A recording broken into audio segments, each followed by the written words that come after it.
진리를 알지니 진리가 너희를 자유하게 하리라. 성경 통독을 돕는 바이블 가이드입니다. 요한복음 7장에서 9장을 읽습니다. 예수님의 자기 정체성과 권위에 관한 논쟁이 계속됩니다. 초막절에 은밀히 예루살렘에 올라간 예수님은 자신이 그리스도란 사실을 여러 근거들을 들면서 밝힙니다. 유대인들은 그의 출생지를 놓고 그리스도가 맞다 틀리다 갑론을박합니다.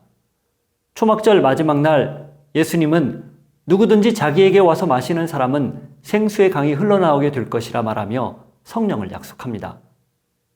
가늠하다 잡혀온 여인에게는 용서를 선포합니다. 스스로를 세상의 빛이라 선언하며 진리가 자유하게 하리란 말씀도 합니다. 나면서부터 맹인이었던 사람을 고치는 사건을 통해 눈뜬 맹인인 바리새인들의 무지와 교만을 들춰냅니다.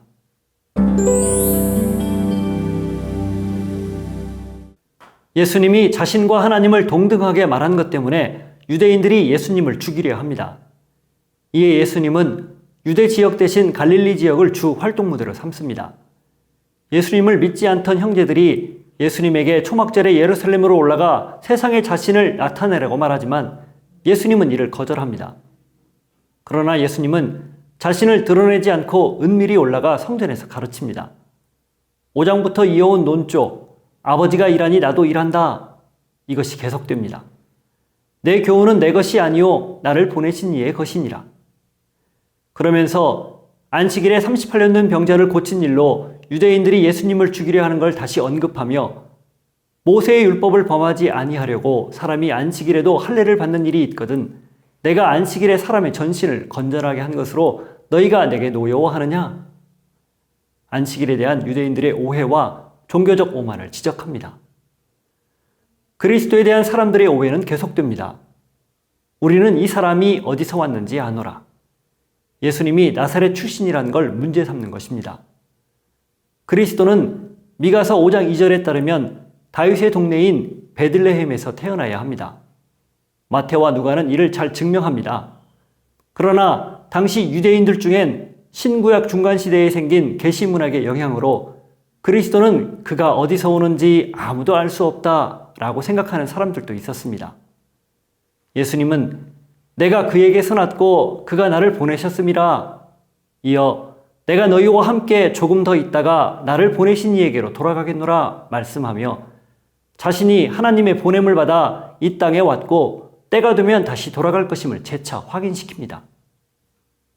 유대인들은 초막절 끝날을 구원을 경험할 수 있는 큰 구원의 날로 여겼습니다. 그래서 이들은 제단에 물을 부으며 사죄의 은총을 사모하는 동시에 성령에 사로잡히기를 바랐습니다. 이렇게 하면서 메시아가 초막절에 올 것이라 믿고 큰 구원을 기대했던 것입니다. 바로 이런 날 예수님이 서서 외친 것입니다. 누구든지 목마르거든 내게로 와서 마시라. 나를 믿는 자는 성경의 이름과 같이 그 배에서 생수의 강이 흘러나오리라.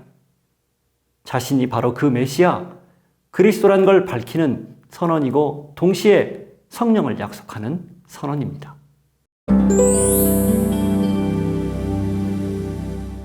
다음 날 성전에서 백성들을 가르칠 때 서기관들과 바리새인들이 음행 중에 잡힌 한 여자를 끌고 와서 가운데 세우고는 고발할 조건을 얻으려고 모세 율법대로 돌로 쳐야 할지 말지 예수님에게 묻습니다. 당시 로마는 유대인에게 사형시킬 권리를 주지 않았기에 모세 율법을 따르라 하면 로마법을 위반하여 끌려가게 되고 로마법을 따르라 하면 유대인들에게 거센 비난을 당할 만한 묘한 상황이었습니다. 너희 중에 죄 없는 자가 먼저 돌로 치라. 예수님은 모세 율법을 택합니다. 단 집단이 아니라 개개인에게 부담시켰습니다. 이 말씀을 들은 사람들이 양심의 가책을 느끼고 어른부터 젊은이까지 다 나가버립니다. 사실 예수님은 고발자들과 끌려온 여인 모두에게 삶의 개혁, 변화를 요구하고 있었던 것입니다. 나도 너를 정죄하지 아니하노니 가서 다시는 죄를 범하지 말라. 성경에서 가장 아름다운 용서는 다시 죄로 돌아가지 말라는 따뜻한 사랑이 바탕이었습니다. 로마서 8장 1절과 2절 말씀처럼 그러므로 이제 그리스도 예수 안에 있는 자에게는 결코 정죄함이 없나니 이는 그리스도 예수 안에 있는 생명의 성령의 법이 죄와 사망의 법에서 너를 해방하였습니다. 예수님이 친히 해방을 선언하는 감동적인 장면입니다. 나는 세상의 빛이니 나를 따르는 자는 어둠에 다니지 아니하고 생명의 빛을 얻느니라. 에고 에임이 두 번째 선언입니다. 이 선언에 바리새인들은 내가 너를 위하여 증언하니 내 증언은 참되지 아니하도다 비난합니다. 그러나 예수님은 자신이 어디서 오며 어디로 가는지 알 뿐 아니라 아버지가 자신을 위해 증언하기 때문에 참되다 답합니다.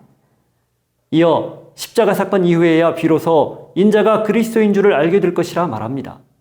요한은 이 말씀을 하심에 많은 사람이 믿었다고 기록합니다. 예수님이 자기를 믿는 유대인들에게 이릅니다. 진리를 알지니 진리가 너희를 자유롭게 하리라. 죄에 매여 종노릇하는 사람들에게 아들을 믿고 진정한 자유를 누리라는 뜻입니다. 이 선언은 우리는 음란한 데서 나지 않았고 아버지는 하나님뿐이라 라고 자신들을 태생적으로 의롭게 여기는 유대인들과의 논쟁을 야기합니다. 그러나 예수님은 하나님께 속한 자는 하나님의 말씀을 듣나니 너희가 듣지 아니함은 하나님께 속하지 아니하였음이로다. 그들의 무지와 교만을 지적하며 대립합니다.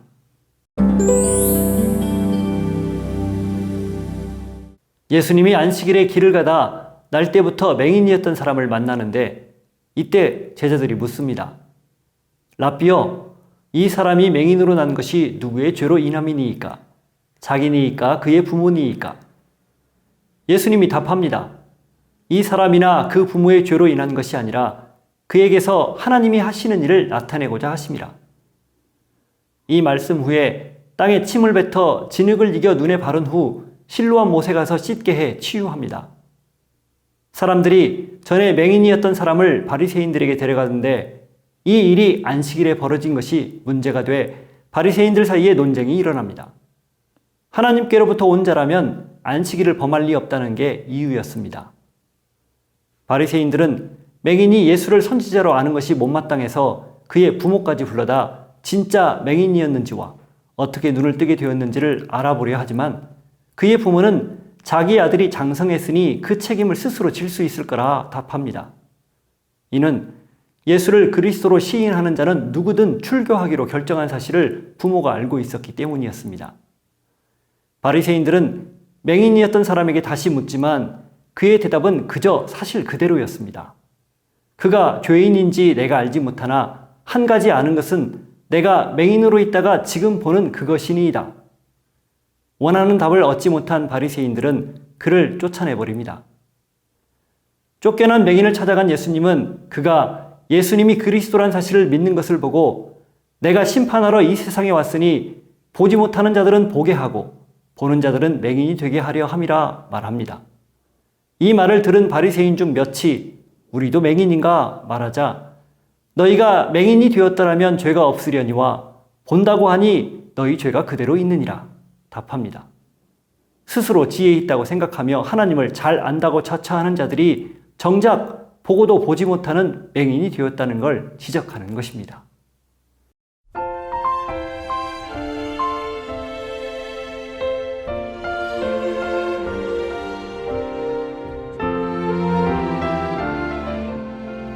신앙생활을 오래 했기에 하나님을 온전히 안다 말하는 것 쉬운 일 아닙니다. 연수만큼 경험한 만큼 안다 자처하는 것 글쎄요. 과연 그럴까요? 유대인들과 바리새인들의 문제는 우리만큼 하나님을 아는 사람이 있을까라고 스스로 자부하는 거였습니다. 그렇게 안다고 자처하면서 결국은 전통과 율법에 매여 하나님이 기뻐하는 일, 원하는 일인 생명을 살리고 빛을 비추는 고귀한 일에 사사건건 시비를 건 것밖에 그들에게는 없었으니까요. 또 자기들 기준에 맞지 않으면 무조건 반대하고 비난하는 일을 일삼았으니까요. 우리 역시 만일 진리 안에 머물지 못하면 이러지 말란 법이 없겠죠.